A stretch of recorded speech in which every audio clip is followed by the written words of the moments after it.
Today we are going to start the chapter number 7, that is about cognition. Today we will discuss about the memory and forgetting and how we can increase our memory. The terms which we are going to cover in this chapter are memory, 3-box information processing model, level of processing model, sensory memory, iconic memory, selective attention, echoic memory, short term memory जिसको हम working memory भी कहते हैं, chunking, mnemonic devices, rehearsal, long term memory, episodic memory, semantic memory, procedural memory, explicit memories which are also called declarative memories, implicit memories which are called non-declarative memories as well, eidetic or photographic memory, retrieval, recognition, recall, primacy effect, recency effect, serial position effect which is also called the serial position curve, tip of the tongue phenomena, semantic network theory, flashbulb memories, state dependent memory, mood congruent memory, then constructed memory or that how we can construct our memory, then relearning effect, retroactive interference, proactive interference, interrogate amnesia, and retrograde amnesia.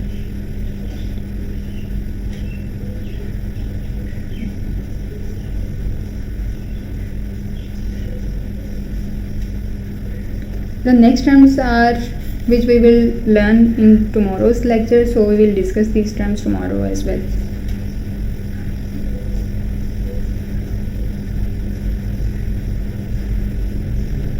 The key people which we are going to read in this chapter are George Sperling, George Miller, Alexandra Luria, Hermann Ebbinghaus. So these four are and Elizabeth Loftus. These are the 5 key people which we will learn in the topic of memory and forgetting. The other people we will discuss in the language or problem solving topics. Now let's start. The central question of memory is what causes us to remember? What causes us to remember? What we remember and forget? ऐसी कौन सी वजूहात हैं जिसकी बिना पर हम उन चीज़ों को याद रखते हैं जो हमें याद रहती हैं, और वो कौन सी वजूहात हैं, वो कौन से काजेस हैं जिनकी वजह से हमें चीज़ें भूल जाती हैं जो हम भूल चुके हैं. ठीक है. सो मेमोरी को different person time to time इसको डिफ़ाइन करते रहते हैं. इस पर जो लेटेस्ट रिसर्च हुई थी वो हुई थी 2010 में. इस पर रिसर्च हुई थी जिसमें उन्होंने कोग्निटिव मेमोरी और प्रोसीजरल मेमोरी पर वर्क किया था कि ये दोनों मेमोरीज अलग अलग काम करती हैं, किस तरह से वर्क करती हैं. तो इस पर एक्सपेरिमेंट हुए थे 2010 में, और जिसने किया था उसको मेडल भी मिला था अवार्ड में. सदर ओबामा ने उनको अवार्ड दिया था इस रिसर्च पे, फाइंडिंग पे. Now the question is what is the process that determine which events stick in our memories. जैसे कौन से प्रोसेसेस हैं जिससे कुछ मेमोरीज हमारे माइंड में, ब्रेन में स्टिक हो जाती हैं. Why and how do we lose information from memory? क्यों और कैसे हम इंफॉर्मेशन मेमोरी से लॉस कर देते हैं, और हम अपनी मेमोरीज को किस तरह से एक्यूरेट बना सकते हैं. सो इनके फाइनल ये सारे क्वेश्चंस हैं. इनके फाइनल आंसर्स के लिए हमारे पास डिफरेंट मॉडल्स हैं, प्रिंसिपल्स हैं मेमोरी के, जिसको हम जो डिफरेंट रिसर्चेस की बेस पे बनाए गए हैं ताकि हम देख सकें कि किस तरह से हम चीज़ें याद रखते हैं या फिर भूल जाते हैं. मॉडल्स, मेमोरी के मॉडल्स की बात करें तो हमारे पास बहुत सारे डिफरेंट मॉडल्स हैं मेमोरी के. उनमें बहुत सारे नाम हैं, जैसे कि एक मॉडल है पैरेलल डिस्ट्रीब्यूशन प्रोसेसिंग. यहाँ पे हम इसको डिटेल में नहीं पढ़े, मैं बस आपको नाम बता रही हूँ. Parallel distribution model, PDP model भी कहते हैं इसको. देन है ट्रांसफ़र अप्रोप्रिएट प्रोसेसिंग मॉडल. फिर एक और मॉडल है two process theory of model, या फिर इसको हम स्ट्रक्चरल मॉडल ऑफ मेमोरी भी कहते हैं, जिसको विलियम जेम्स ने इंट्रोड्यूस करवाया था. इन तीनों मॉडल्स के अलावा जो मैंने आपको बताया, यहाँ पर हमारे पास 2 मॉडल्स हैं जिनको हम यहाँ पे स्टडी करेंगे.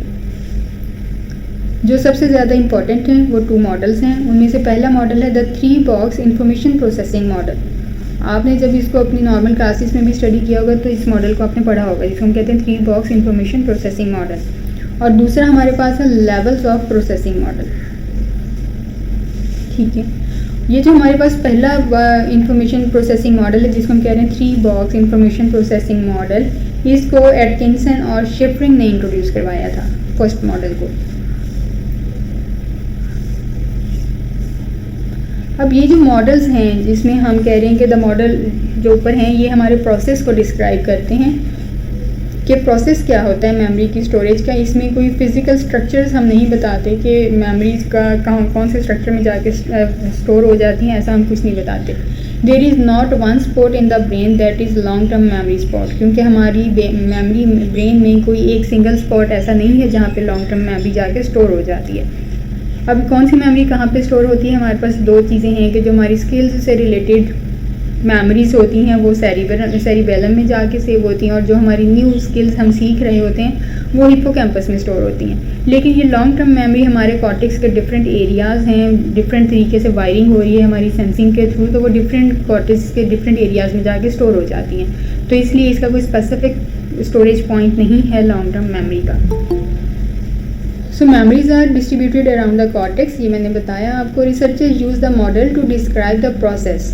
रिसर्चर्स इन मॉडल्स को क्यों यूज़ करते हैं, ताकि वो प्रोसेस को डिस्क्राइब कर सकें कि मेमोरीज आखिर होती कैसे हैं, किस तरह से डेवलप होती हैं और किस तरह से हम उनको याद रखते हैं, याद कुछ रह जाती हैं कुछ नहीं रहती, तो उनकी क्या वजूहत होती हैं। ये मॉडल्स ये डिफाइन नहीं करते कि how and where the brain stores memories physically. इन मॉडल से आपको ये पता नहीं लगता है कि कैसे और कहाँ पे ब्रेन इन मेमोरीज को फिजिकली स्टोर कर रहा है। सो प्रोसेस क्या है, सबसे पहले हमारे पास 3 बॉक्स इंफॉर्मेशन प्रोसेसिंग मॉडल, इसको हम सिंपल इंफॉर्मेशन प्रोसेसिंग मॉडल भी कहते हैं या फिर 3 बॉक्स मॉडल भी कहते हैं। ठीक है, 3 बॉक्स मॉडल या फिर इंफॉर्मेशन प्रोसेसिंग मॉडल। इस मॉडल में हमारे पास 3 स्टेजेस हैं। इन 3 स्टेजेस के थ्रू हमारी इंफॉर्मेशन पास होती है स्टोर होने से पहले। ठीक है, उसके बाद ये स्टोर होती है। सबसे पहले क्या होता है, हमारे पास external events are first produced by our sensory memory. हमारी सेंसरी मेमोरी होती है, कुछ एक्सटर्नल इवेंट्स होते हैं, स्टिमुलस होते हैं, उनको वो प्रोसेस करती है। सो कुछ उसमें से कुछ इन्फॉर्मेशन होती है जिनको हम इनकोड कर लेते हैं और वो हमारी शॉर्ट टर्म मेमोरी में चली जाती है। अब इनकोड कैसे करते हैं ये भी डिफरेंट तरीके हैं, ये हम आगे चल के देखते हैं। उसमें से कुछ इन्फॉर्मेशन ऐसी होती है जिसको हम शॉर्ट टर्म मेमोरी में दोबारा से इनकोडिंग करते हैं तो वो हमारी लॉन्ग टर्म मेमोरी में चली जाती है। So here you can see कि ये हमारा जो मॉडल है एटकिंसन और शिफरिंग ने दिया था। सेंसरी मेमोरी में हमारी इन्फॉर्मेशन लॉस्ट हो जाती है क्योंकि हम यहाँ पे इनकोडिंग नहीं करते, टाइम ही इतना नहीं होता, ये बिल्कुल फ्यू सेकंड्स की होती है ये मेमोरी। फिर हम इसकी इनकोडिंग करते हैं तो इनकोड अगर कर लें तो वो शॉर्ट टर्म मेमोरी में चली जाती है। शॉर्ट टर्म मेमोरी में अगर हम दोबारा से इनकोडिंग करें तो वो लॉन्ग टर्म मेमोरी में चली जाती है। क्योंकि हम शॉर्ट टर्म मेमोरी को वर्किंग मेमोरी भी कहते हैं, तो यहाँ पर अगर हमें कोई इन्फॉर्मेशन करंटली ऐसी इन्फॉर्मेशन है जो हमें अभी चाहिए, फॉर एग्ज़ाम्पल मैंने ये सारा मटेरियल याद कर लिया और मैं पेपर अटैम्प्ट करने लगी हूँ, तो मुझे जो सारी इन्फॉर्मेशन, जो सारा सिलेबस मैंने कवर किया है वो मेरी लॉन्ग टर्म मेमोरी में स्टोर है। क्योंकि मुझे पेपर सॉल्व करना है, क्वेश्चन मेरे सामने है, तो इसके लिए आंसर कौन सा है, तो मैं क्या करूँगी, लॉन्ग टर्म मेमोरी से इन्फॉर्मेशन को रिट्रीव करूँगी। वो मेरी short term memory means working memory में आएगा और मैं उस क्वेश्चन का आंसर दे सकूँगी। सो यहाँ से शॉर्ट टर्म मेमोरी से भी इंफॉर्मेशन लॉस्ट हो जाती है अगर हम इसकी इनकोडिंग नहीं करेंगे। और लॉन्ग टर्म मेमोरी से इंफॉर्मेशन लॉस्ट हो जाती है क्योंकि हम उसको रिट्रीव करने में जब फेल हो जाते हैं, हम इंफॉर्मेशन को रिट्रीव नहीं कर पाते, तो दैट मीन्स कि वो इंफॉर्मेशन आपकी लॉन्ग टर्म मेमोरी से भी गायब हो चुकी है। इसके बाद हमारे पास आती है सेंसरी मेमोरी। सेंसरी मेमोरी में क्या होता है, the first stop for external events is sensory memory. जो सबसे पहला स्टॉप होता है एक्सटर्नल इवेंट्स का, उसको हम कहते हैं सेंसरी मेमोरी। जो हमने ऊपर मॉडल देखा है, हम उसी को यहाँ पे अब डिस्क्राइब करेंगे कि कौन सी मेमोरी किस तरह से वर्क कर रही है। इसका ड्यूरेशन बस एक कुछ सेकंड्स का होता है कि जो भी इनकमिंग सेंसरी इन्फॉर्मेशन है इसको कुछ सेकंड्स के लिए होल्ड कर सकता है। ठीक है, all the information your senses are processing right now is held in sensory memory for a very short period of time. अब यहाँ पे आपको स्क्रीन पे जो भी नज़र आ रहा है that is your sensory memory. अब इसका ड्यूरेशन बहुत शॉर्ट होगा आपके पास। रिसर्चर है हमारे पास जॉर्ज स्पर्लिंग। इन्होंने डिमॉन्स्ट्रेट की कुछ एक्सपेरिमेंट की कुछ सीरीज़ थी जिसमें उन्होंने एक ग्रिड दिखाई है 9 लेटर्स की, जिसमें 3 रोज हैं और 3 कॉलम्स हैं, और वो पार्टिसिपेंट को ये रो दिखाते हैं। जस्ट 1 सेकेंड को अगर उसके 20 हिस्से करें तो उसके एक पार्ट जो उसका बनेगा ना, उसमें वो बस उतने टाइम के लिए उन्होंने वो लिस्ट दिखाई है पार्टिसिपेंट्स को। उसके बाद वो पार्टिसिपेंट से कहते हैं कि जो लिस्ट उनको दिखाई गई है उसको वो रिकॉल करें। वो टॉप से भी रिकॉल करना स्टार्ट कर सकते हैं, वो मिड से भी रिकॉल कर सकते हैं, या फिर वो बॉटम वाली रो से भी स्टार्ट कर सकते हैं। जैसे ही उनको ग्रिड दिखाई गई उसके फ़ौरन बाद उनको रिकॉल करना था। इसके साथ साथ उन्होंने टोन भी यूज़ करनी थी। टोन में भी उनके पास 3 लेवल्स थे, high, medium and low tone. मतलब अगर आप वो टॉप से स्टार्ट कर रहे हैं तो उनको हाई टोन प्रेस करनी है, अगर वो बॉटम से स्टार्ट कर रहे हैं तो मीडियम, अगर मिडल से स्टार्ट कर रहे हैं तो मीडियम, और बॉटम से स्टार्ट कर रहे हैं तो लो टोन। तो इसके साथ ये मिक्स की थी कि इनको आपने रोज़ के साथ जब आप रिकॉल करेंगे तो टोन भी बजानी है कि आप कहाँ से लिस्ट को रिकॉल करें। सो यहाँ पे पार्टिसिपेंट्स क्या हैं, वो इस तरह की तीनों रोज़ में से किसी एक को बहुत परफेक्टली रिकॉल कर सकते थे चीज़ों को। सो इस एक्सपेरिमेंट से हमें ये पता लगा कि जो हमारी ग्रिड थी उसने कुछ सेंसरी मेमोरी को हेल्ड किया कुछ सेकंड्स के लिए। सो इस तरह की सेंसरी मेमोरी को हम कहते हैं आइकॉनिक मेमोरी। ठीक है, हमने देखा और फिर उसको दोबारा उसको रिहर्सल भी की। उसकी रिहर्सल नहीं की, हमने वो रिकॉल कर ली जो भी हमने देखा, तो उसको हम कहते हैं आइकॉनिक मेमोरी। जो देखा वो याद कर लिया। ये कुछ स्प्लिट सेकंड्स की होती है। इसमें अगर हमारे पास परफेक्ट फ़ोटोग्राफ्स हों किसी सीन्स में तो ये हमारे पास कुछ सेकंड्स के लिए हमारे पास ये रहती है। Other experiments demonstrate the existence of echoic memory. इसके अलावा उन्होंने कुछ और एक्सपेरिमेंट्स भी किए थे जिसमें था इक्विक मेमोरी, कि जो आप सुनते हैं वो याद रह जाता है। And equally perfect brief 3 to 4 seconds memory for sounds. हम जो सुनते हैं उसकी मेमोरी कुछ ज़्यादा देर तक रहती है, लाइक 3 to 4 सेकेंड्स तक रहती है। ठीक है, तो ये हमारे पास क्या है, आइकॉनिक मेमोरी एंड इक्विक मेमोरी। इसके बाद हमारे पास नेक्स्ट आता है most of the information in sensory memory is not encoded. बहुत सारी इंफॉर्मेशन ऐसी होती है जिसको हम इनकोड नहीं करते। Only some of its encoded in sorted in short term memory. तो जिस इंफॉर्मेशन को हम इनकोड कर लेते हैं वो हमारी शॉर्ट टर्म मेमोरी में चली जाती है। तो यहाँ पे हमारे जो कोड्स होते हैं जो या तो विजुअल कोड्स होते हैं, विजुअल इमेजेस होती हैं, या फिर एक्वेस्टिक कोड्स होते हैं, मतलब साउंड्स होती हैं। अगर हम इनकी कोडिंग कर लेते हैं विजुअल कोड्स के साथ या फिर उसको किसी साउंड के साथ उसकी इनकोडिंग कर लेते हैं तो हमारी वो इन्फॉर्मेशन कहाँ पे, हमारी शॉर्ट टर्म मेमोरी में चली जाती है। तो हम कोडिंग कैसे करते हैं, या तो विजुअल होती हैं या फिर एक्वेस्टिक होती हैं। इसके अलावा ये भी बहुत डिटरमाइन करता है कि विच सेंसरी मैसेज गेट इनकोडेड, कौन से सेंसरी मैसेज को हमने इनकोड करना है। अब हमारे इन्वायरमेंट में तो बहुत सारी चीज़ें हो रही हैं, हम सारे मैसेजेस जो हम देख रहे हैं सुन रहे हैं, हम उन सबको तो इनकोड नहीं कर सकते। तो अब हमारे पास यहाँ पे कौन सा फिनोमेना होता है, सिलेक्टिव अटेंशन का। हम उन चीज़ों को इनकोड करते हैं जो हम अटेंड करते हैं या फिर जिसको हम कुछ इम्पोर्टेंस देते हैं या वो हमारे लिए इम्पोर्टेंट होते हैं। इसके लिए हमारे पास एक्सपेरिमेंट, जैसे हमने पहले भी जिक्र किया था कि जब हम सॉक्स पहनते हैं तो हमें उसकी कुछ देर तक फीलिंग्स आती रहती हैं। So try the following experiment. Pay attention to how your feet feel in your socks right now. Socks पहनी हुई हैं आपने, आप घूम फिर रहे हैं, लेकिन अब मैं आपसे कह रही हूँ कि आपने जो सॉक्स पहनी है आप उसको फील करें। तो अब आप क्या होगा कि आपकी जो सेंसरी मैसेज है वो सेंसरी मेमोरी की तरफ जाना शुरू हो जाएगा कि आपने सॉक्स पहनी है, आप कैसा फील कर रहे हैं। तो ये क्या हो गया, इनकोडिंग होना स्टार्ट होगी सेंसरी मैसेज की, और ये सेंसरी मेमोरी आपकी शॉर्ट टर्म मेमोरी में फिर चली जाती है कि सॉक्स पहन के जब आपने उस पर फोकस किया, अटेंशन दी, तो आपको कैसा फील होना शुरू हो गया। इस बात से पहले आपको फील नहीं हो रहा था कि आपने सॉक्स पहनी है, तो आप उससे रिलेटेड फील क्या कर रहे हैं। ठीक है, so that is the selective attention. इसी तरह हमने पहले भी देखा था कि सिलेक्टिव अटेंशन में ये भी आता है कि अगर कोई हम कहीं पर मौजूद हैं और वहाँ पर कोई शाउट करता है कि यहाँ पर आग लग गई है, या फिर कोई किसी के मुंह से आप अपना नाम सुन लेते हैं, मतलब बुलाया उसने शायद किसी और का हो और आपके नाम का एक और पर्सन उस माहौल में, उस गैदरिंग में मौजूद हो, मुखातिब उसको किया गया, और क्योंकि नाम सेम है तो आपकी फ़ौरन अटेंशन उस तरफ जाएगी कि किसने मेरा नाम लिया है। ठीक है, तो इस फिनोमिना को हम क्या कहते हैं? Cocktail party effect. तो ये भी हमारी एक इनकोडिंग होती है कि हमारी जो अटेंशन स्विच होती है ना किसी मैसेज की तरफ, तो वो इनकोड हो जाती है फ़ौरन से हमारी शॉर्ट टर्म मेमोरी में, और हमें याद रहता है कि वो फ़लाँ जगह से मैं गुज़र रही थी, वहाँ पे किसी ने मेरा नाम लिया, मुझे लगा मेरा नाम लिया लेकिन उसने किसी और को बुलाया था।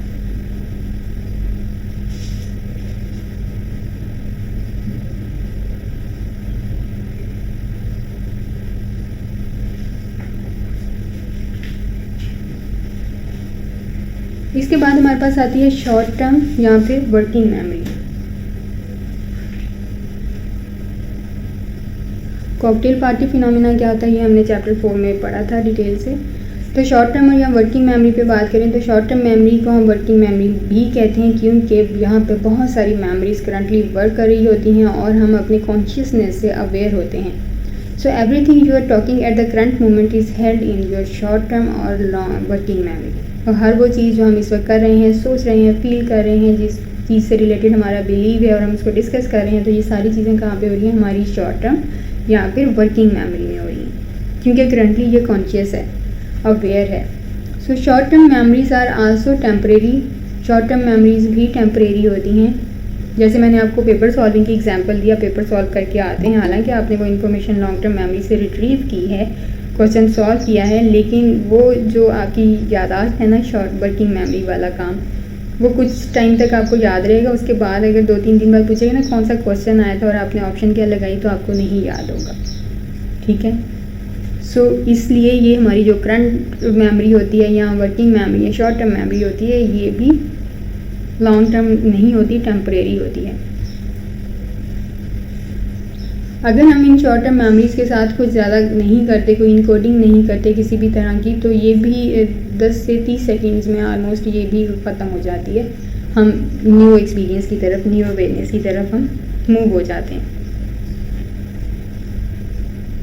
अब हमारी जो शॉर्ट टर्म मेमोरी की लिमिट है ना, वो एवरेज अराउंड 7 आइटम्स होती है, और ये 7 आइटम्स बहुत ही मैजिकल नंबर है, 7 प्लस और minus. The magical number 7 plus और माइनस 2, इसका कंसेप्ट दिया था किसने? जॉर्ज मिलर ने। ये हम बहुत फेमस है 7 प्लस माइनस 2। इसका मतलब ये है कि हर वो चीज़ जिसकी लिमिट होगी 7 प्लस माइनस 2 का मतलब है 5, 7 या 9। मीन्स 5 से 9 के दरमियान अगर कोई हमने कोई याद करनी है कोई चीज़, तो हम इसकी ये लिमिट रखेंगे तो हमें वो चीज़ें याद हो जाएंगी। सो 7 प्लस माइनस 2 का मतलब ये है कि 7 में या तो 2 माइनस कर दें या 2 प्लस कर दें। तो उस लिमिटेड नंबर को हम याद कर सकते हैं, लेकिन ज़रूरी नहीं है कि अब हम कहेंगे हम तो इतना सारा सिलेबस याद कर रहे हैं तो इसमें या पूरी लिस्ट हमने याद करनी है, तो उसमें तो 7 नंबर्स नहीं होते, 9 होते हैं। तो हम बहुत सारी बड़ी बड़ी चीज़ों को छोटे छोटे चंक्स बना के याद कर लेते हैं। तो इस फॉर एग्ज़ाम्पल हम या तो चंकिंग का मेथड यूज़ करते हैं, मिनिमोनिक डिवाइसेस यूज़ करते हैं, मेमोरी एड्स यूज़ करते हैं। मेमोरी एड्स और मिनिमोनिक्स क्या हैं? ये चंकिंग की एग्जांपल्स ही हैं कि हम छोटे छोटे चंक्स बना लेते हैं। फॉर एग्जांपल अगर आपके पास एक ग्रॉसरी लिस्ट है और उसमें 15 आइटम्स हैं, तो हम क्या करेंगे? हम उसके ग्रुप्स में चंक्स बना लेंगे, और ऐसे चंक्स बनाएंगे कि वो जो ग्रुप है ना वो 7 होंगे या उससे 2 प्लस 2 कर दें, मतलब 9 ग्रुप्स बनाएंगे, 7 बनाएंगे या फिर 5 बनाएंगे, ताकि वो हमें याद हो जाए। अब वो ग्रुप्स हम कैसे बनाते हैं ग्रॉसरी की लिस्ट में, कि हमें किचन में जो रेगुलर दालें हैं, दालों में ये चाहिए, मसाला जात की लिस्ट बना ली, और उसके बाद हमारे जो डेली वॉशिंग हमारे जो भी एसेंशियल्स हैं हमने उनकी लिस्ट अलग से बना ली, फिर उसके बाद हमारे स्नैक्स हैं उनकी लिस्ट अलग से बना ली। तो इस तरह से हम क्या कर देते हैं? उस लिस्ट की ग्रुपिंग कर देते हैं। तो अब हमें याद रह जाता है कि हमने इस वाली जो हमारी डेली कुकिंग आइटम्स हैं उसमें हमें ये चीज़ लेनी है, ये चीज़ें हमें लेनी हैं, और लाइक दैट। फिर इसी तरह से हमारे पास होती हैं मिनिमोनिक डिवाइसेस। मिनिमोनिक डिवाइसेस में क्या होता है कि हम कोई भी एक स्टेटमेंट बना लेते हैं किसी चीज़ से रिलेटेड। जैसे हमने प्रीवियस लेक्चर में देखा कि हमें अगर रेनबो के कलर याद करने हैं तो वो हमें तरतीब याद नहीं रहती है उस तरह से। हालांकि वो 7 कलर्स हैं, तो हम क्या करेंगे, उसकी एक मिनिमोनिक डिवाइस बना लेंगे जिसको हम एक्रोनियम भी कहते हैं, जैसे रॉय जी बिफ। अब हमने ये क्योंकि ये नाम याद कर लिया, अब हमें पता है कि R means red, O means orange, Y means yellow and like that. इसी तरह मैंने आपको ईयर में बताया था कि जो हमारी बोन्स होती हैं हम उसको MIS मिस या फिर HER हर, इन दो से हम क्या कर सकते हैं, हम उनकी बोन्स की तरकीब याद कर सकते हैं। तो बिल्कुल इसी तरह हमारे पास यहाँ पे एक और एग्जांपल दी हुई है। सेंटेंस हमने बनाया है, a very educated mother just served us nachos. ठीक है, अब यहाँ पर क्या है, वन कितने वर्ड्स हैं, 1 माई 1, वेरी 2, 3, 4, 5, 6, 7, 8। अब ये नेचोस अगर नहीं याद होता तो नगेट्स कर लें। My very educated mother just served us nuggets. अब ये क्या हुआ, इस सेंटेंस को क्योंकि हमने अब चंक्स बना लिए हैं, और चंक्स किसके बनाए हैं हमने, प्लैनेट्स के नेम के। प्लैनेट्स के नेम हमें उस तरतीब से अगर याद नहीं होते तो ये सेंटेंस याद कर लें तो आपको प्लैनेट्स के नेम याद हो जाएंगे। कैसे, माई में M मीन्स मरकरी, ऐसे ही है ना, M से मरकरी होगा, V से वेनस होगा, E से अर्थ, M से मार्स, J से जुपिटर, S से सैटर्न, यूरेनस एंड N से नेपच्यून। प्लूटो भी था 9th हमारा, लेकिन वो अब हम कहते हैं कि वो इन प्लैनेट्स का हिस्सा नहीं रहा। सो ये अब हमने क्या बना लिए, चंक्स बना लिए हैं हमने। जो इस सेंटेंस में जो फर्स्ट लेटर है वो हर प्लैनेट के नेम को शो कर रहा है। इसी तरह से हम एक चंक बनाएंगे जिसमें हम याद करेंगे डिफरेंट डेवलपमेंटल स्टेजेस को भी, तो वो हम उसी में पढ़ेंगे जाके। अब एक और वे है, हम इस शॉर्ट टर्म मेमोरी को किस तरह से इंफॉर्मेशन को रिटेन कर सकते हैं शॉर्ट टर्म मेमोरी में। तो बेस्ट वे है कि रिहर्सल करें, जो भी आपने याद किया है उसको रिपीट करें। फॉर एग्ज़ाम्पल, अगर आपने कोई फ़ोन नंबर है आपने याद करना है तो आप उसको रिपीट करेंगे, और आप उसको तब तक रिपीट करते रहेंगे जब तक आप उसको डायल नहीं करते। 2 तरीके होते हैं ना फ़ोन नंबर याद करने के, एक तो आप उसकी रिहर्सल करे जा रहे हैं, बार बार उस नंबर को रिकॉल कर रहे हैं, पढ़ रहे हैं, और जब तक आप उसे डायल नहीं कर लेते तब तक। लेकिन ये नंबर आपको तब तक ही याद रहेगा जब तक आप उसे डायल कर नहीं लेते, उसके बाद भूल जाएगा। ठीक है, तो इसको अब हमारे पास ये क्या होती हैं, 2 तरह की हमारे पास रिहर्सल की टाइप्स होती हैं। एक तो होता है मेंटेनेंस रिहर्सल। मेंटेनेंस रिहर्सल कि आप उस रिहर्सल को तब तक ही मेंटेन रख सकते हैं जब तक आप उस नंबर को डायल नहीं कर लेते। दूसरी होती है हमारे पास एलैबोरेटिव रिहर्सल।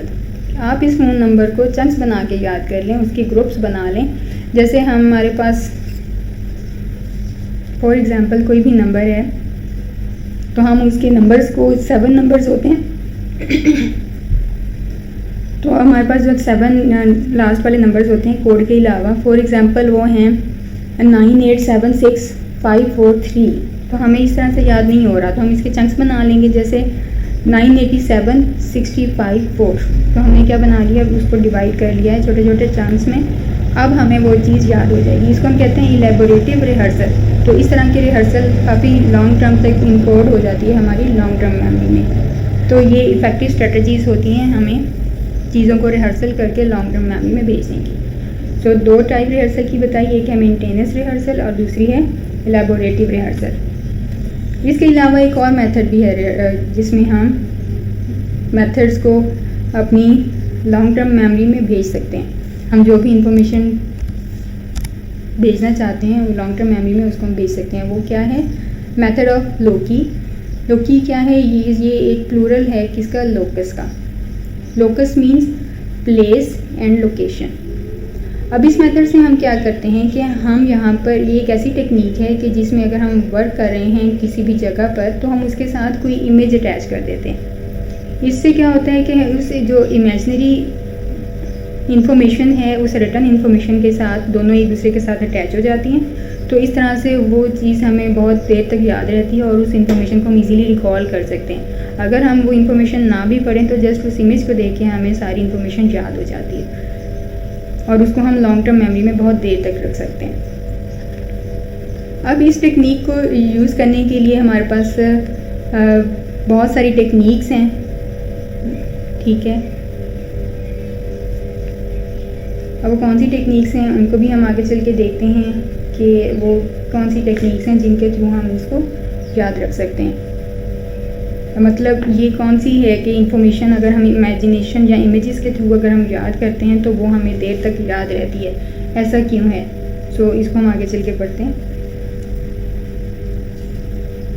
इसके बाद हमारे पास आती है जी long term memory. Long term memory क्या है?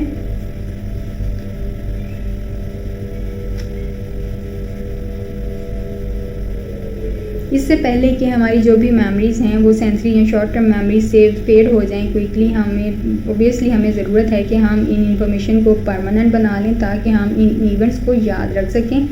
क्योंकि हमें इसको परमानेंट इसलिए करना है ताकि ये लॉन्ग टर्म मेमोरी में जाए और लॉन्ग टर्म मेमोरी ही हमारी परमानेंट स्टोरेज होती है।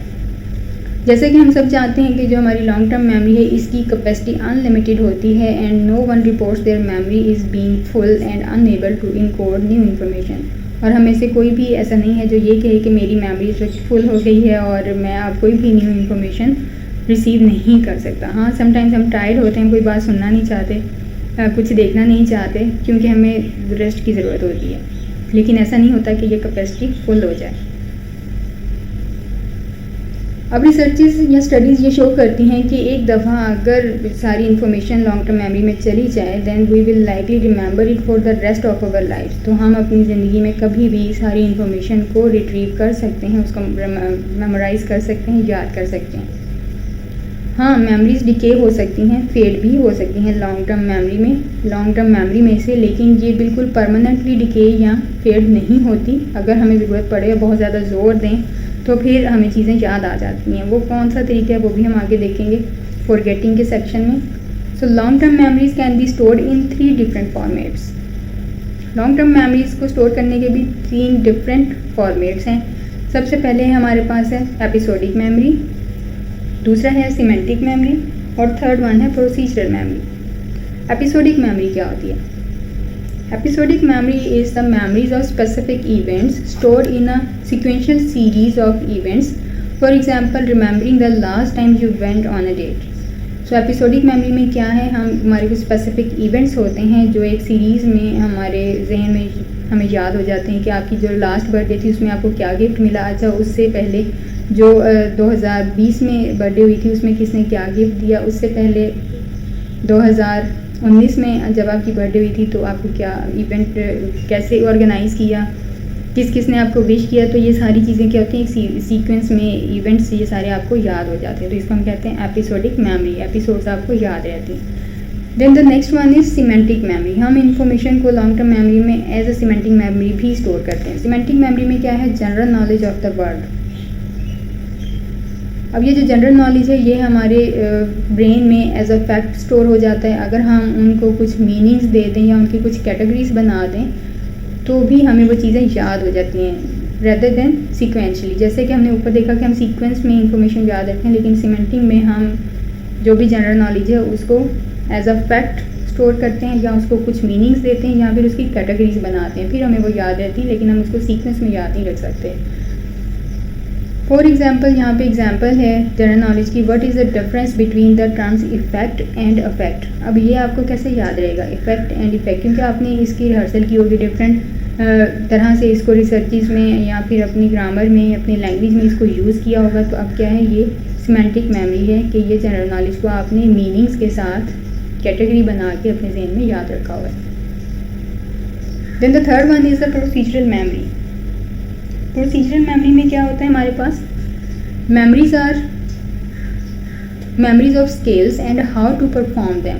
ये कौन सी मेमोरीज हैं, हमारी स्किल्स की हैं कि वो कौन सी स्किल्स हैं और हमें इनको परफॉर्म कैसे करना है।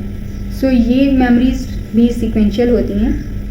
अब कौन सी मेमोरी सीक्वेंशियल नहीं होती, सिमेंटिक मेमोरी सीक्वेंशियल नहीं होती। इसके अलावा episodic and procedural memory sequential होती हैं। फॉर एग्जांपल, हमारे पास एक स्किल है कि हमने रोटी कैसे बनानी है, तो उसकी एक तरतीब है, उसका एक सीक्वेंस है, हम उसी सीक्वेंस से बनाएंगे, so that is a skill. तो इसको हम कहते हैं प्रोसीजरल मेमोरी।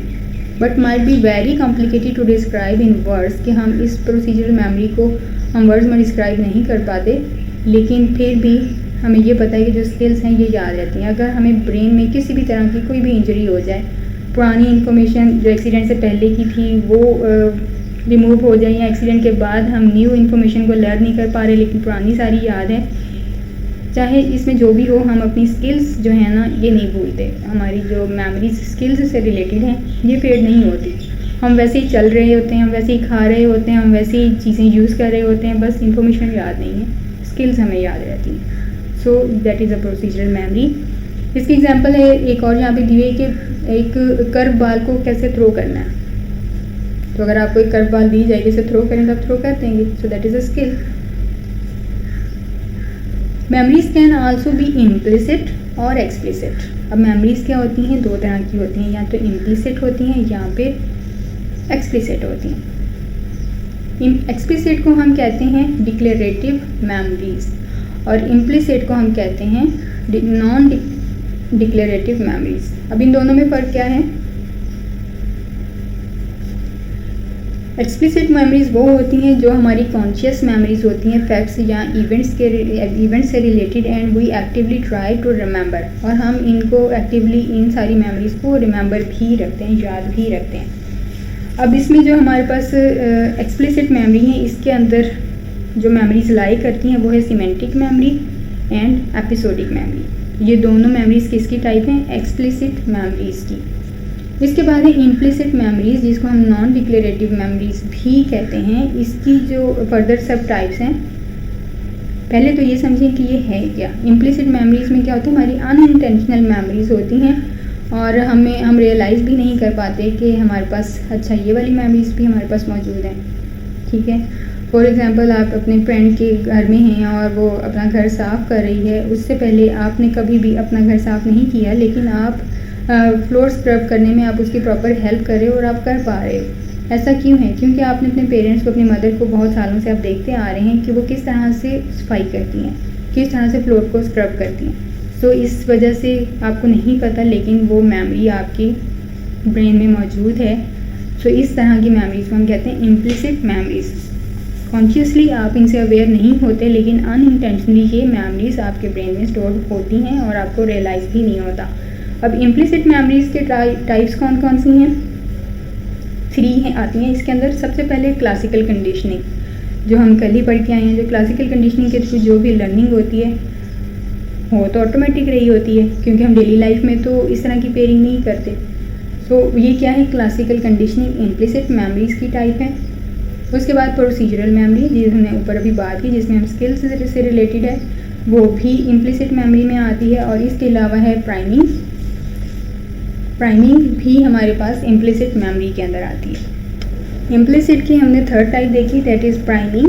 प्राइमिंग में क्या है कि हमने जो भी न्यू चीज़ हम लर्न कर रहे होते हैं, तो पहले से जो ऑलरेडी हमने कोई चीज़ लर्न की हुई है, हम उस न्यू इन्फॉर्मेशन को पुरानी इन्फॉर्मेशन के साथ एसोसिएट कर देते हैं। सो फिर लॉन्ग टर्म में जाके हमें वो मेमोरीज जो हैं वो फ़ौरन से याद आ जाती हैं। फॉर एग्ज़ाम्पल, अगर आपको किसी ने कुछ कह दिया है, तो आपको नहीं पता कि आपने वो चीज़ आपकी मेमोरी में स्टोर हो गई है, कुछ गलत बात कह दी है। तो नेक्स्ट टाइम कोई और पर्सन आपको सेम उसी तरह की कोई बात कह देता है, तो आप फ़ौरन से उसको पहली वाली इन्फॉर्मेशन के साथ एसोसिएट कर देते हैं कि फ़लाँ टाइम में फ़लाँ जगह पे फ़लाँ ने भी मुझे ऐसी ही बात कही थी जैसे तुमने कही या जैसी आपने कही। सो इसको कहते हैं प्राइमिंग, के चीज़ों को एसोसिएट करके याद कर लेना। तो वो भी क्या होता है कि हम अनइंटेंशनली ही हमें वो इन्फॉर्मेशन याद होती है और वो अचानक से रिट्रीव हो जाती है। So that is also the part of implicit memories. सो हमने यहाँ पे क्या देखा? एक्सप्लिसिट मेमोरीज में दो तरह की मेमोरीज होती हैं, semantic and episodic memory. Implicit memory में हमारे पास 3 कैटेगरीज है मेमोरी की, जिसको हम कहते हैं classical conditioning, procedural memory and priming.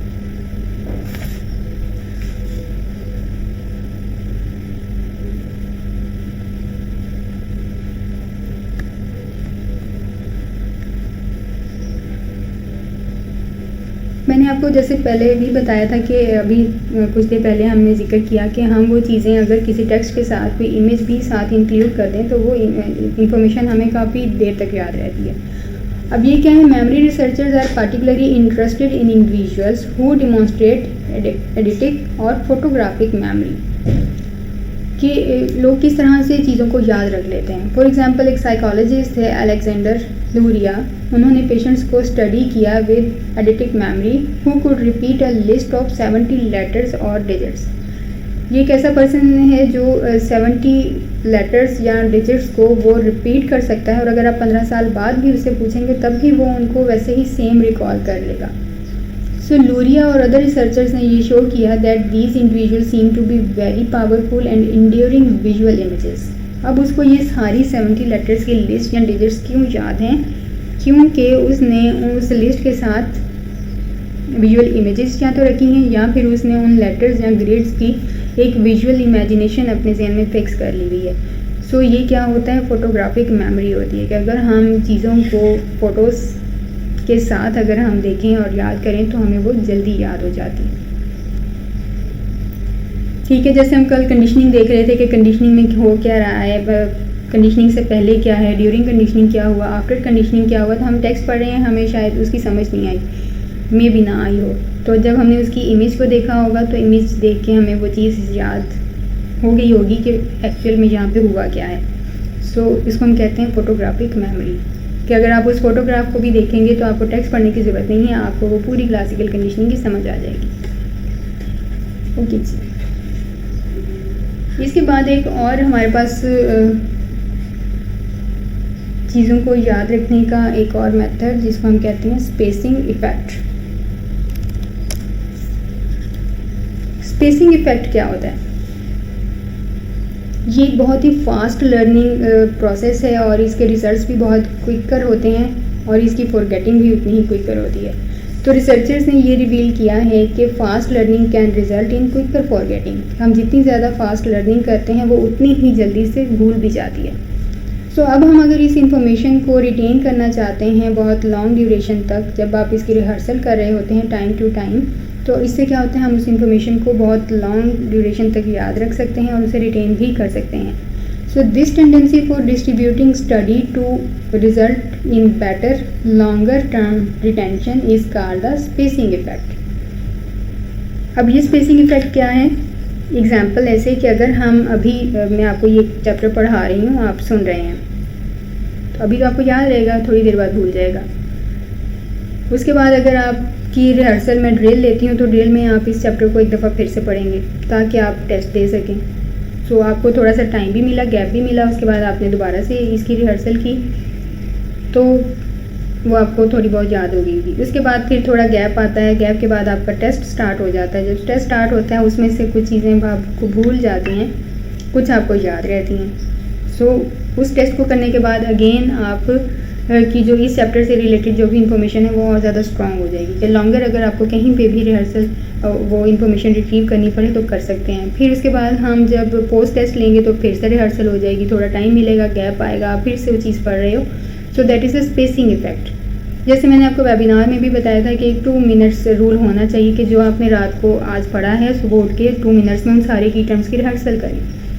2 minutes rule बनाएं। उससे क्या होता है कि ये स्पेसिंग इफेक्ट होता है जो हमें चीज़ों को बहुत लॉन्ग टर्म तक बेहतर तरीके से याद रखने में हेल्प करता है। इसके बाद हमारे पास जो सेकंड मॉडल था वो था levels of processing model. Levels कौन से होते हैं हमारे पास प्रोसेसिंग मॉडल के, तो यहाँ पे हमारे पास 2 तरह के लेवल हैं। एक होता है डीपली प्रोसेस्ड और दूसरा होता है शैलोली प्रोसेस्ड। डीपली का मतलब इलेबोरेटिव एंड शैलोली का मतलब मेंटेनेंस। जैसे मैंने आपको पहले भी 2 तरह की रिहर्सल वो बताई थी रिहर्सल, एक होती है मेंटेनेंस रिहर्सल और एक होती है इलेबोरेटिव रिहर्सल। बिल्कुल इसी तरह हमारी इस प्रोसेसिंग मॉडल में ये कुछ प्रोसेस हैं। तो इलेबोरेटिव को हम डीपली कहते हैं और शैलोली को हम क्या कहते हैं, मेंटेनेंस प्रोसेस कहते हैं। ये 2 लेवल हैं। अब इन ये मॉडल्स क्या कहते हैं? An alternative way to think about memory is the level of processing model। कि इस प्रोसेसिंग के लेवल्स क्या होते हैं? This theory explains why we remember what we do by examining how deeply the memory was processed or thought about। हमारी memory किस तरह से हम चीज़ों को डीपली प्रोसेस करते हैं, उसके बारे में सोचते हैं और किस तरह से उसको एग्जामिन कर रहे हैं चीज़ों को, ये सारी चीज़ें भी हमें चीज़ों को याद रखने में मदद करती हैं। अब यहाँ पे क्या होती हैं, ये वाली मेमोरीज़ ना तो शॉर्ट होती हैं ना लॉन्ग टर्म मेमोरीज़ होती हैं। ये क्या होती हैं, ये डीप होती हैं या फिर शैलो होती हैं। तो हमने पहले वाले मॉडल में देखा था कि लॉन्ग टर्म मेमोरी होती है या शॉर्ट टर्म मेमोरी होती है, लेकिन इस वाले मॉडल में डीप होती है या फिर शैलो होती है। ठीक है, सो इसका मैंने यही बताया आपको कि शैलो में क्या होगा। पहले इसकी एग्जांपल दी मैंने आपको कि अगर आपके पास एक फ़ोन नंबर है, आप उसको रिपीट कर रहे हैं और उसको आप डायल जब तक नहीं करते तब तक वो आपको याद रहेगा, जैसे ही डायल करेंगे वो भूल जाएगा। So that is the shallowly processed or maintenance processed. Deeply में क्या होगा कि हम उसको थोड़ा इन डेप्थ में देखेंगे, उसके बिहाइंड द फैक्ट्स देखेंगे, उसके फिगर्स को हम चंक्स बना लेंगे, तो उस तरह से हम उसको याद कर लेंगे। So that is the deeply या इलेबोरेटिव प्रोसेस्ड। सो शैलो में क्या है, हम जस्ट स्ट्रक्चरल इन्फॉर्मेशन ले रहे हैं, हमें उसकी कोई इन डेप्थ इन्फॉर्मेशन नहीं है। और लेकिन डीपली में हम उसके कॉन्टेक्स्ट को, उसके मीनिंग्स को, उसके रीजंस को, उस फैक्ट के पीछे क्या रीजंस हैं, उन सब को काज एंड फिगर्स को हम आइडेंटिफाई करते हैं। तो इस तरह से वो सारी इन्फॉर्मेशन हमें याद हो जाती है और हम उसको रिमेंबर भी कर सकते हैं। सो हम जितना ज़्यादा अपना कोग्निटिव टाइम और एनर्जी स्पेंड करेंगे, जितनी ज़्यादा कोग्निटिव टाइम और एनर्जी प्रोसेस करेंगे चीज़ों को याद रखने में, उतनी ही देर तक वो स्टोरीज़ हमें बहुत अच्छे तरीके से याद हो जाएंगी। अब इसी तरह की एक एग्जांपल आप देखें कि हमें क्वेश्चन ज़्यादा अच्छे से याद रहते हैं रेदर देन स्टेटमेंट्स। अगर कोई क्वेश्चन पूछे तो हमें याद रहता है, लेकिन स्टेटमेंट हमें याद नहीं रहती, क्योंकि हम क्वेश्चन पे हमारा ज़्यादा कोग्निटिव टाइम उस पर यूज़ होता है, ज़्यादा एनर्जी उसमें यूज़ होती है उस क्वेश्चन को समझने के लिए। सो दैट्स वाई हम क्वेश्चंस को याद देर तक रख सकते हैं, स्टेटमेंट्स हमें भूल जाती हैं।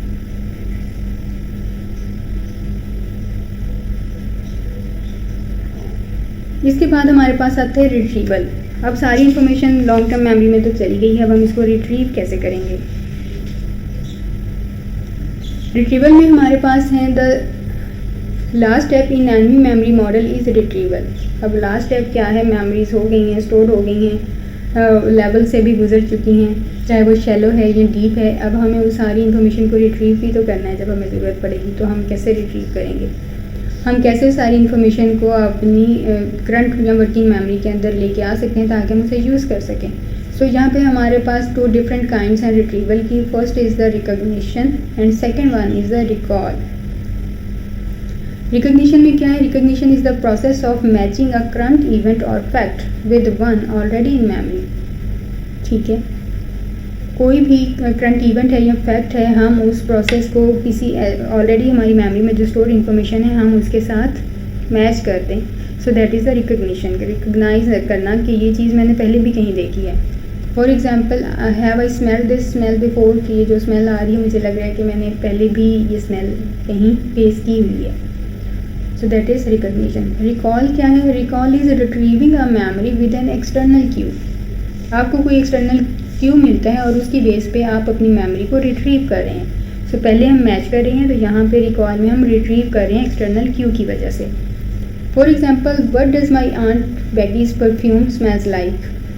फॉर एग्जाम्पल कि ये जो आंटी ने परफ्यूम लगाया हुआ है ना, इस परफ्यूम की स्मेल बिल्कुल उस परफ्यूम जैसी है जो मेरे पास है या मेरे भाई के पास है या मेरे मामा पापा के पास है। सो दैट इज़ रिकॉल, कि आप मेमोरी को रिट्रीव कर लें किसी एक्सटर्नल क्यू की वजह से।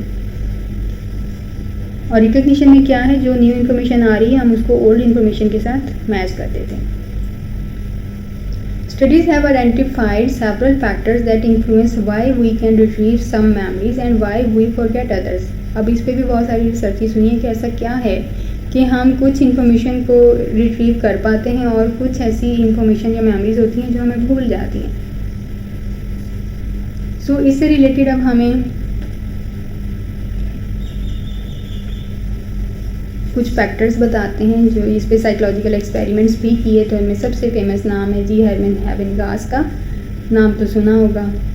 ठीक है, अब इन्होंने क्या इस्टेब्लिश किया था, the order of items in a list is related to whether or not we will recall them. इन्होंने हमें जो भी आइटम्स थे उनके ऑर्डर के बारे में बताया कि हमारे पास जो लिस्ट होती है, कोई भी चीज़ होती है, हम उसके ऑर्डर को याद रखते हैं। अब इसमें ऑर्डर 2 तरह की हैं, या तो हमारे उस ऑर्डर को याद करने में प्राइमेसी इफेक्ट होता है या फिर रिसेंसी इफेक्ट होता है। प्राइमेसी इफेक्ट में क्या है, predicts that we are more likely to recall items presented at the beginning of the list. Primacy मतलब प्रीवियस, जो आपकी लिस्ट स्टार्ट हो रही है उसमें प्रीवियस शुरू में जो आइटम्स हैं वो आपको याद रहेंगे, लेकिन बाद वाले भूल जाएंगे। रिसेंसी इफेक्ट में क्या होता है, रिसेंसी इफेक्ट में आपको जो लिस्ट के लास्ट में, जो रिसेंट इन्फॉर्मेशन हमेशा लास्ट में होती है ना, तो हमारे पास जो रिसेंट इन्फॉर्मेशन है लिस्ट में या रिसेंट आइटम्स हैं लास्ट वाले, वो हमें याद रहेगी। लिस्ट के एंड वाले आइटम्स हमें याद रहेंगे, शुरू वाले भूल जाएंगे। सो that is the recency effect. Primacy शुरू वाले प्रीवियस, रिसेंसी मतलब रिसेंट, लास्ट वाले एंड वाले, ये हमें याद रहेंगे। तो ये दो तरह के इफेक्ट्स हैं। इसके बाद वो कहते हैं कि इसके अलावा अगर हम प्राइमेसी और रिसेंसी इफेक्ट को इकट्ठा कर दें तो एक और इफेक्ट आता है जिसको हम कहते हैं सीरियल पोजीशन इफेक्ट। ये तीनों इफेक्ट्स दिए किसने, हर्बन एबिंगास ने दिए हैं, ये आपने याद रखने हैं। ये जो हमारे पास ऑर्डर होता है आइटम्स का लिस्ट में, ये सारी उस पर रिलेटेड रिसर्चेस हर्बन एबिंगास ने की थी और ये इफेक्ट उन्होंने बताए थे। ओके जी, सीरियल पोजीशन इफेक्ट में क्या होता है कि जो हमारे पास, हम सीरियल पोजीशन इफेक्ट को सीरियल पोजीशन कर्व भी कहते हैं। अब इसमें क्या हुआ, हमने जो हमारे पास लिस्ट आई है उसमें जो कुछ आइटम्स हमें शुरू वाले याद रहेंगे, कुछ हमें लास्ट वाले याद रह जाएंगे। तो मतलब ना शुरू के ना आखिर के, दोनों को मिक्स करके हमने कुछ आइटम्स याद कर लिए हैं और कुछ हमें भूल गए हैं। इसको हम कहते हैं serial position effect. Serial position effect means tendency to most effectively recall the first and last several items in a list. So that is the serial position effect. So पहला फैक्टर हमारे पास क्या है, हम चीज़ों को किस तरह से याद कर सकते हैं, बाय ऑर्डर। कि अगर हम चीज़ों को एक ऑर्डर दे दें, एक ऑर्डर की शेप में लें तो हम उसको याद कर सकते हैं। दूसरा फैक्टर है चीज़ों को याद करने का बाय कॉन्टेक्स्ट। तो पहले हर्बन एबिंगास के मुताबिक हम बाय ऑर्डर चीज़ें याद रख सकते हैं, और एक और फैक्टर है बाय कॉन्टेक्स्ट। इसका क्या मतलब है, बाय कॉन्टेक्स्ट मीन्स कि हम उसको कुछ मीनिंग्स दे दें। Context is an important factor in retrieval. Information को रिट्रीव करने में कॉन्टेक्स्ट का बहुत इंपॉर्टेंट रोल होता है, एक इम्पॉर्टेंट फैक्टर है। आपने कभी यहाँ पे एग्जांपल दिया है कि आपने कभी ऐसा ट्राई किया होगा कि आप किसी का नाम याद करना चाह रहे हैं, तो आप उससे रिलेटेड जो भी चीज़ें हैं उसकी पर्सनालिटी से रिलेटेड आप वो याद करेंगे, आपको उससे क्लू मिलेंगे। उसकी पेरेंट्स कैसी है, अच्छा उसके बाद आपको क्या कहता है कि वो फ़लाँ टीचर या फ़लाँ बंदा मेरा क्लास फेलो है, वो फ़लाँ लड़की मेरी क्लास फेलो है। अब आप क्या कहेंगे कि अब उसकी एग्जैक्टली उस पर्सन का नाम भी सेम है। अब आप ये जानने के लिए कि क्या ये वही बंदा है जिसके बारे में मैं बात कर रही हूँ, या वही पर्सन है, वही गर्ल है, तो अब आप उसके पेरेंट्स पे जिक्र करेंगे। अच्छा उसकी पेरेंट्स, उसकी हाइट कैसी है, लंबी है, बाल कैसे हैं, काले हैं, अच्छा पतली सी है, रंग उसका गोरा सा है, और बाल उसके यहाँ कमर तक आते हैं। सो हम यहाँ पे क्या करें, क्लू इकट्ठे कर रहे हैं। तो जब वो कह देते हैं हाँ ऐसे ही है, तो हम क्या देते हैं एग्जैक्टली ये वही पर्सन है, ये वही बंदी है, वही गर्ल है जो मेरी क्लास में पढ़ती थी, मेरी क्लास फेलो है।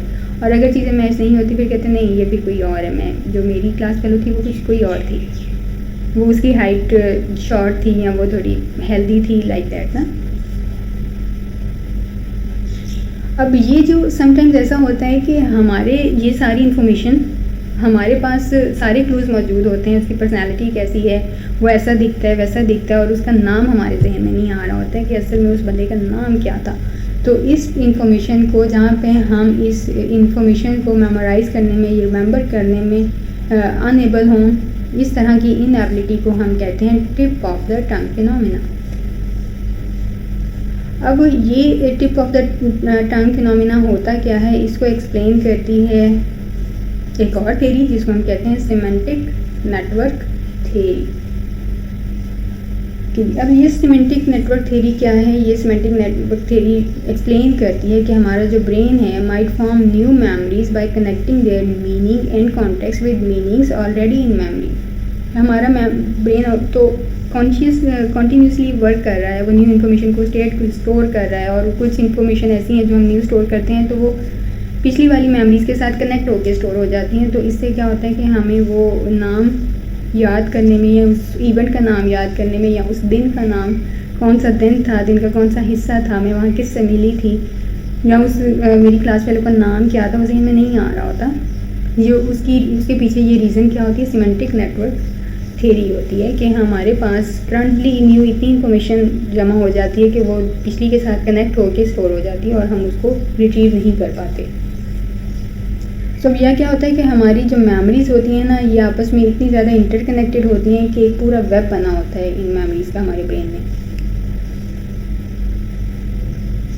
हर मेमोरी दूसरी मेमोरी के साथ ऐसे वेब बनाती है कि उसमें हंड्रेड्स एंड थाउजेंड कॉन्टेक्ट्स होते हैं जो आपस में एक दूसरे के साथ ट्राई कर जाते हैं और हम चीज़ों को एट द टाइम मेमोराइज नहीं कर पाते। उसके बाद जी हमारे पास आता है flash bulb memories. Flash bulb memories are powerful because the importance of the event caused us to encode the context surrounding the event। Flash bulb क्या होता है कि अगर हमारे आसपास कोई एक्सीडेंट हो गया है और उस एक्सीडेंट में क्या सिचुएशन थी, वहाँ पे किस तरह का माहौल क्रिएट हुआ था, तो उसकी एक इमेज हमारे जहन में रह जाती है। और अगर उस दिन का जिक्र किया जाए तो वो फ्लैश बल्ब मेमोरीज़, मतलब हमें वो जो मेमोरीज़ हैं वो हमें एग्जैक्टली याद आना शुरू हो जाती है। लेकिन ये बहुत ज़्यादा एक्यूरेट नहीं होती, ये इनएक्यूरेट भी हो सकती हैं। ठीक है, flash bulb memories can B inaccurate. अब हमने क्या होता है कि हमने जो भी वहाँ पे सीन देखा हुआ होता है उसको हमने थोड़े थोड़े सीन्स देखे हुए होते हैं, तो हम उसके जो पार्ट्स हैं उनको हम कंस्ट्रक्ट करते हैं मेमोरी की शेप में। उस स्टोरी के अंदर जो गैप्स होते हैं ना उसको फिल कर लेते हैं खुद ही। तो इसलिए वो इन मेमोरीज़ को हम कहते हैं कि ये इनएक्यूरेट होती है। फॉर एग्जांपल एक्सीडेंट अगर हो गया है, वो क्यों हुआ, किस वजह से हुआ, कौन जख्मी था, कौन खड़ा था, कौन दूर था, कौन पास था, तो ये सारी इन्फॉर्मेशन को हम गैदर करते हैं और इसके दरमियान के जो गैप्स होते हैं उनको फिल कर लेते हैं और एक पूरी स्टोरी बना लेते हैं। तो दैट्स वाई हम कहते हैं कि flash bulb memories can B inaccurate. जब आपने पूरा एविडेंस आपने खुद से नहीं देखा, होते हुए नहीं देखा कि कब क्या कैसे हुआ, और खुद से उस गैप को फिल करेंगे तो फिर ये इनएक्यूरेट ही होंगी। हाँ, अगर आपने स्टार्ट टू एंड खुद देखा है then it will be accurate. इसके अलावा हमारे जो इमोशनल एंड सिचुएशनल कॉन्टेक्स्ट होते हैं ना, ये भी मेमोरी पे बहुत ज़्यादा इफ़ेक्ट करते हैं हम मेमोरी को रिट्रीव करने में।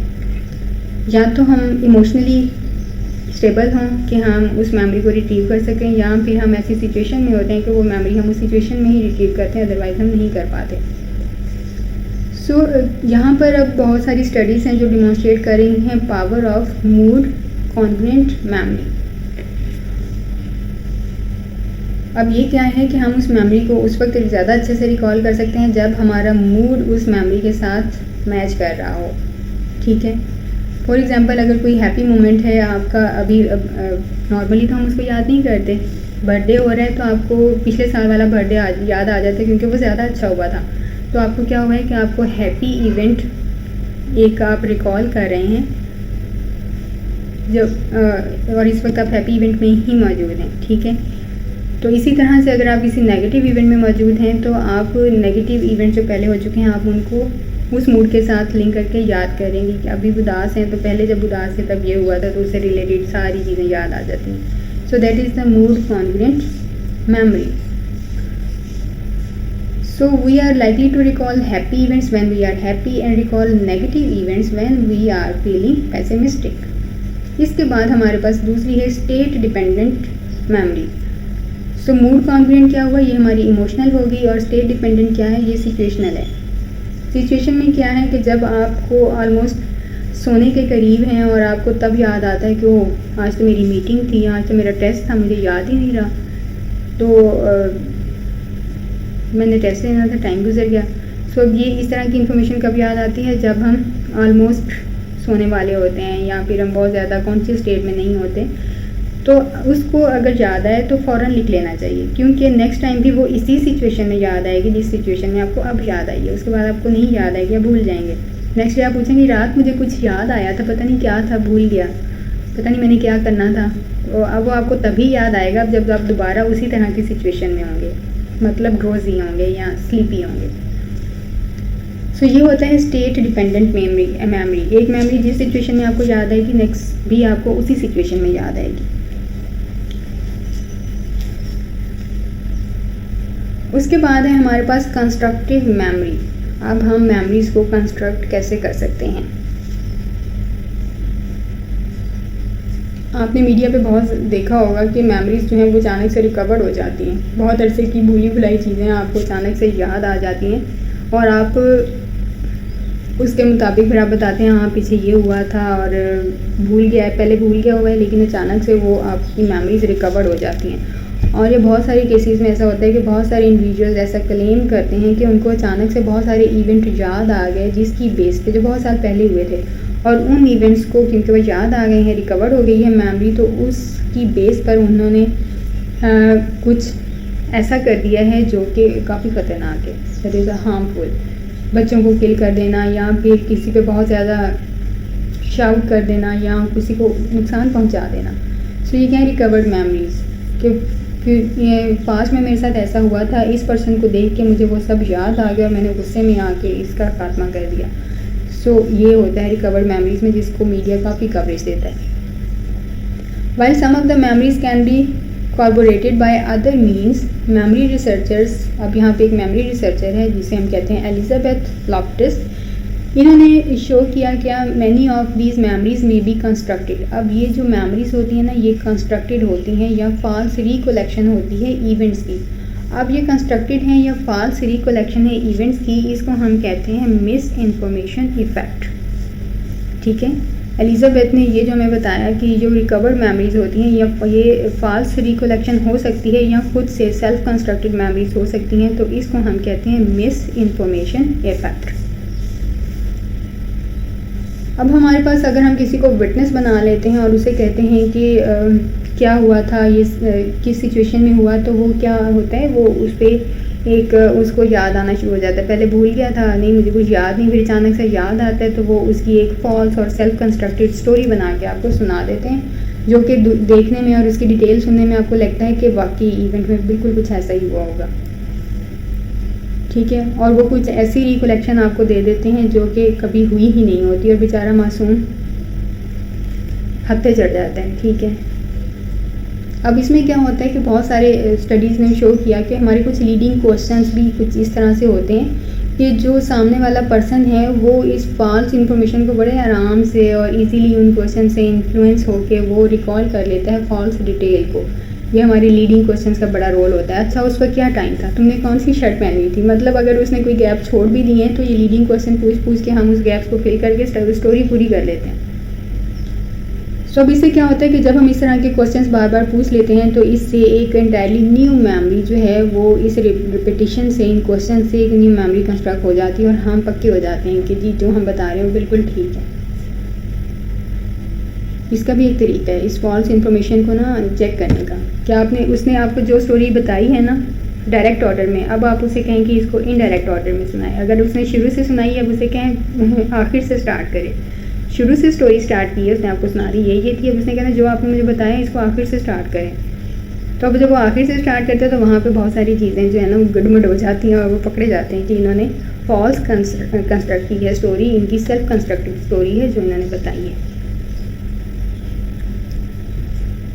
अब इसके अलावा एक और तरीका है कि हम उनकी रिवर्स स्टोरी हम नहीं सुनते, हम इसको कहते हैं कि इससे रिलेटेड हमारे पास आपके पास जो एविडेंस है वो हमें प्रोवाइड करें, चाहे वो फिज़िकल हैं या फिर कोई रिपोर्ट है या कुछ भी है, वो आप हमें इसके एविडेंस में आप हमें प्रोवाइड करें ताकि हम आपकी स्टोरी पे यकीन कर सकें। फिर उसके लिए अगर उसने शर्ट ऐसी पहनी थी तो उसकी शर्ट देखते हैं इसके पास, अगर वो कह रहे हैं कि उसने रेड शर्ट पहनी थी, इधर उसके कपड़ों में रेड शर्ट है भी कि नहीं है। ठीक है, और अगर वो कह रहे हैं कि मैं दिन के इस हिस्से में यहाँ पे था, तो नॉर्मली हम चेक करें कि नॉर्मली ये इस दिन के इस हिस्से में कहाँ पे होते हैं, उस दिन उस टाइम पे दिन के उस हिस्से में ये कहाँ पे थे, हम उसको भी क्रॉस चेक करते हैं। तो इस तरह से उनकी जो सेल्फ कंस्ट्रक्टेड स्टोरी होती है वो पकड़ी जाती है। इसके बाद हमारे पास नेक्स्ट आता है जी फॉरगेटिंग। सारी चीज़ें तो हमने याद कर ली, हमने देख लिया जी कि मेमोरी कंस्ट्रक्ट भी हो जाती है, न्यू इन्फॉर्मेशन भी हो जाती है, लेकिन फिर हमें चीज़ें भूल क्यों जाती हैं। अब इस भूलने के पीछे जो हमारे हाथ होता है वो पहला हाथ देखते हैं किसका है। Sometimes despite our best efforts we forget important events or facts that we try and want to remember. One cause of forgetting is decay. तो पहली काज क्या है हमारे पास, डिके है। Forgetting because we do not use a memory or connections to a memory for long period of time.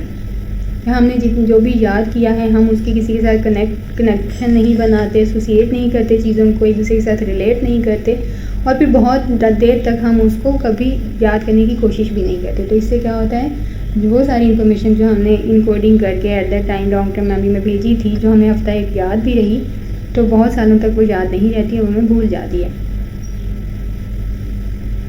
For example, you might memorize the state capitals for a civic test but forget many of them soon after the test because you do not need to recall them. अब अगर आपका ये psychology का test हो जाता है तो उसके बाद जब नेक्स्ट आएगा साल बाद तो आपको ये सारी चीज़ें भूल जाएंगी क्योंकि आप इसको रिपीट नहीं करेंगे, इसकी रिहर्सल नहीं करेंगे, तो क्योंकि उसमें बहुत टाइम का वक्फा आ जाएगा तो आपको ये चीज़ें फेड हो जाएंगी, बिल्कुल ख़त्म नहीं होती हैं, फेड हो जाती हैं। However, your studying was not in vain. Even memories that decay do not seem to disappear completely, as I told you. So many studies show an important relearning effect. So बहुत सारी studies इसमें हमें relearning effect बताती हैं कि अगर वो चीज़ें हमने रिहर्सल नहीं की, बहुत देर तक उनको हमने पढ़ा नहीं, तो वो हमें चीज़ें डिसअपेयर हो जाती हैं, वो गायब ख़त्म नहीं होती, डिसअपेयर होती हैं। तो जब हम उन चीज़ों को रीलर्न करते हैं तो वो सारी हमें फ़ौरन से दोबारा याद आ जाती हैं और हमें ज़्यादा अच्छे से चीज़ें याद हो जाती हैं। So if you have to memorise the capitals again it will take you less time than it did the first time you studied them. अभी आप ये सारा जो भी स्टडी कर रहे हैं इस पर आपको ज़्यादा टाइम लगेगा स्टडी करने में, लेकिन जब आप इसको सेकेंड टाइम स्टडी करेंगे, फॉर एग्जाम्पल अगर आपके पोस्ट टेस्ट होते हैं जब, तो आप इसको दोबारा से स्टडी करेंगे तो आपको इतना टाइम नहीं लगेगा एक चैप्टर को पढ़ने में।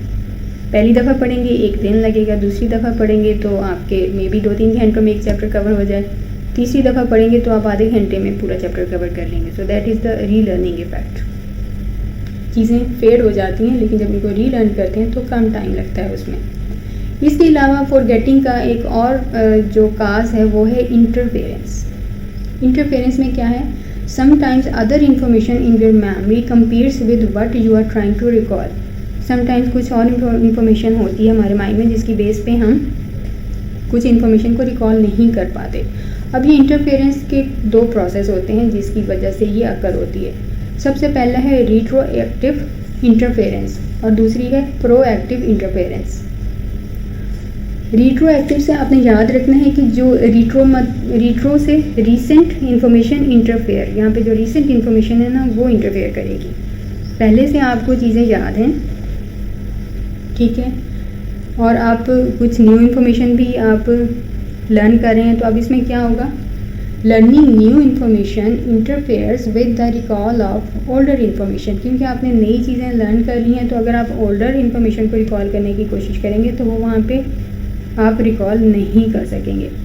इसकी एग्जांपल है, अगर आपने साइकोलॉजी का लेक्चर लिया है 3 PM और आपकी सोशियोलॉजी की क्लास होती है 6 PM पे, तो आपको साइकोलॉजी की इंफॉर्मेशन रिकॉल करने में काफ़ी मुश्किल आएगी।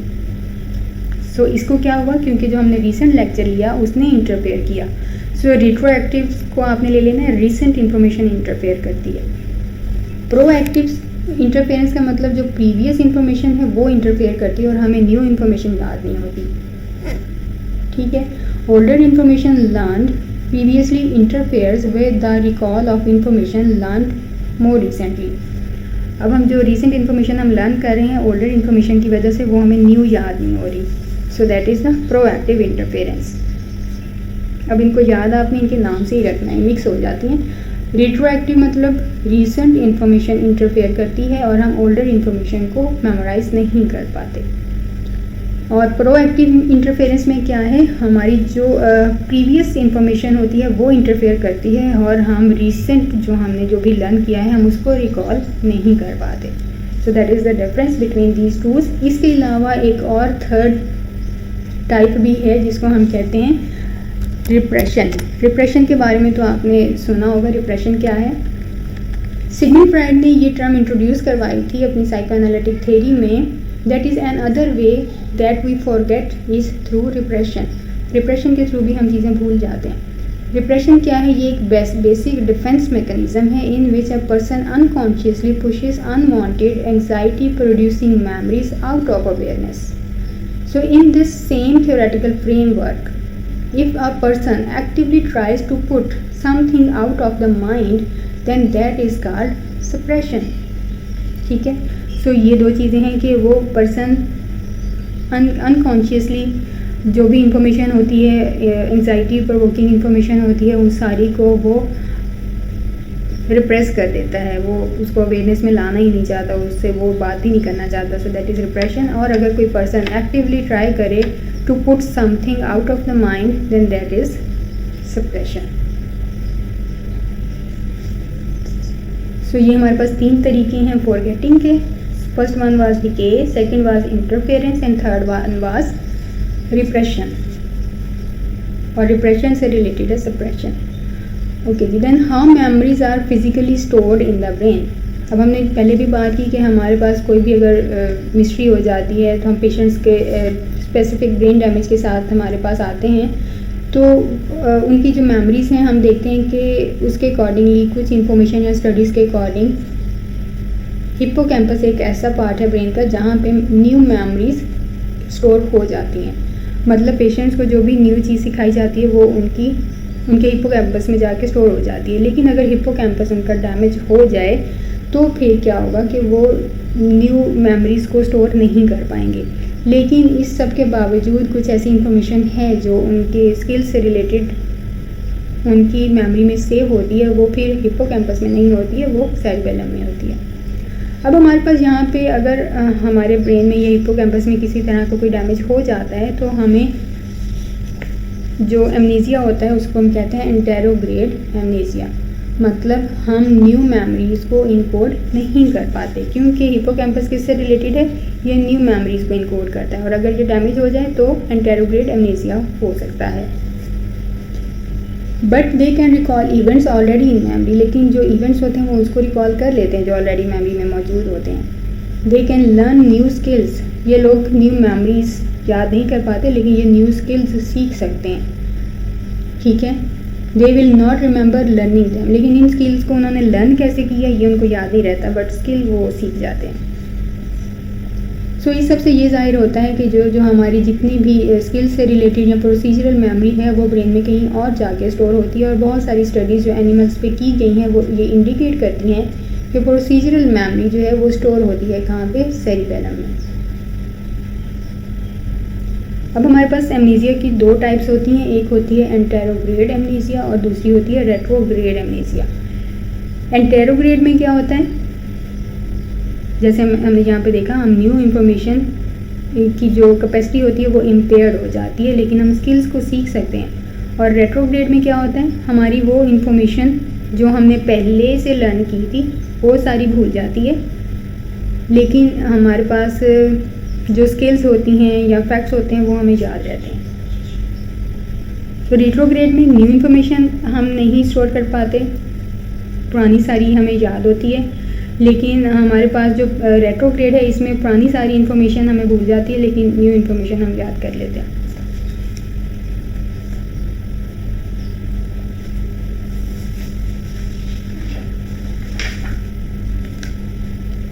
So at the neurological level, researchers focus on the process called long-term potentiation. Studies shows that neurons can strengthen connection between each other through repeated firing. The connection is strengthened and the receiving neuron becomes more sensitive to the message from the sending neuron.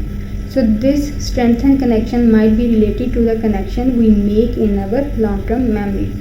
अब ये neurons की हमने पहले भी बात की कि हम जब एक चीज़ से कॉन्टीन्यूसली एक ही वर्क बार बार करते रहते हैं तो हमारे न्यूरॉन्स का उससे, क्योंकि रिपीटेड फायरिंग हो रही है, जब फायरिंग हो रही है तो उनके दरमियान एक कनेक्शन बिल्ड हो रहा है और वो कनेक्शन इतना स्ट्रॉन्ग हो जाता है कि नेक्स्ट टाइम अगर हम किसी भी तरह की कोई स्मेल भी रिसीव कर रहे हैं, कोई स्मेल हमें आ रही है, जैसे हमने एग्जांपल में देखा, तो हम फ़ौरन से प्रेडिक्ट कर लेते हैं कि ये जो स्मेल है ये किस चीज़ की है या ये जो परफ्यूम है इसका नाम क्या है.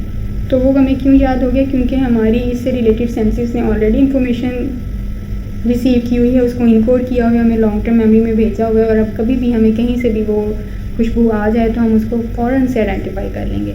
So that is the long term potentiation जिसमें हमारे न्यूरॉन्स की कनेक्टिविटी और फायरिंग का और उनकी स्ट्रेंथनिंग का जिक्र है. इसके बाद लास्ट में हम देखते हैं कि ये एक मिनट ओके नेक्स्ट हम देखेंगे कि लैंग्वेज क्या है। इससे पहले हमने देखना है कि ये जितनी भी हमारी इंफॉर्मेशन है या हमारी मेमोरी है, हम चीज़ें भूल जाते हैं, हमने लेसन याद किया हमें याद नहीं रहा, तो हम इसको अब अपनी मेमोरी को इम्प्रूव कैसे करें। बहुत मोस्टली ये क्वेश्चन पूछा भी जाता है कि हम अब अपनी मेमोरी को इम्प्रूव कैसे करें, हमें चीज़ें याद नहीं रहती। सो समटाइम्स क्या होता है कि स्टूडेंट्स काफ़ी डिसअपॉइंट भी हो जाते हैं अपनी फॉरगेटफुलनेस से, स्पेशली जब उनका बहुत टफ एग्ज़ाम होता है ना, तो उनको पता होता है कि मुझे चीज़ें भूल जाएंगे। सो फॉर्चुनेटली यहाँ पर कुछ फ्यू स्ट्रेटजीज़ भी हैं जिससे आप अपनी मेमोरी को स्ट्रेंथन कर सकते हैं। सो वो कौन कौन सी स्ट्रेटजीज़ हैं? Number 1, use repetition to learn something, study it over several study sessions. So new memories will be weak, so you have to practise them. क्योंकि अब जब हम न्यू चीज़ कोई भी सीख रहे हैं वो वीक होती है, जब आप उसकी प्रैक्टिस करते रहते हैं, उसकी रिपीटिशन करते रहते हैं, तो वो फिर आपकी मेमोरी स्ट्रॉन्ग हो जाती है।